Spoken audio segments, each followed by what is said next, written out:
Le banchine cominciano a popolarsi di castelli di sabbia e fortezze inespugnabili, via le scarpe sulle ciabatte e si passeggia in riva al mare. È ufficialmente iniziata la stagione estiva e spiagge, battigie e camminamenti si affollano di persone.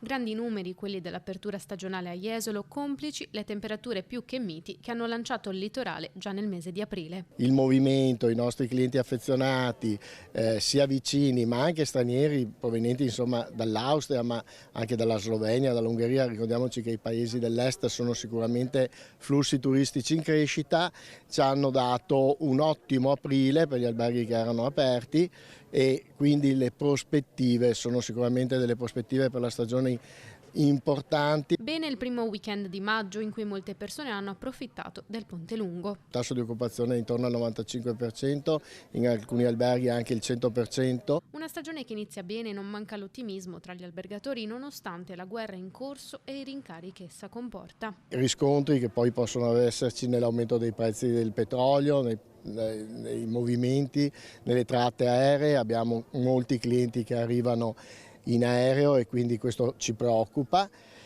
Ci preoccupano gli aumenti della benzina perché sicuramente rendono tutti più poveri, quindi sicuramente ci sarà una riduzione in quelli che sono i tempi di permanenza nella località. Siamo ottimisti, le previsioni per la stagione sono di un ottimo tasso di occupazione, siamo circa 2-3 punti percentuali sopra l'anno scorso. Primo fine settimana di caldo ed i lidi ufficialmente aperti e le strade verso i litorali si bloccano, complici anche gli incidenti alle porte delle città marittime.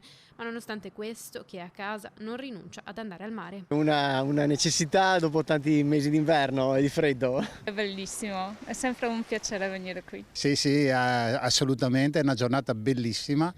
A noi il mare piace tantissimo, quindi più stiamo qui meglio stiamo, quindi sarà molto facile che torneremo per qualche weekend. Jesolo è un classico, siamo venuti con i nostri amici tutti quanti, tutto bene qua. Avete approfittato del sole? Certo, le prime giornate di mare è sempre belle.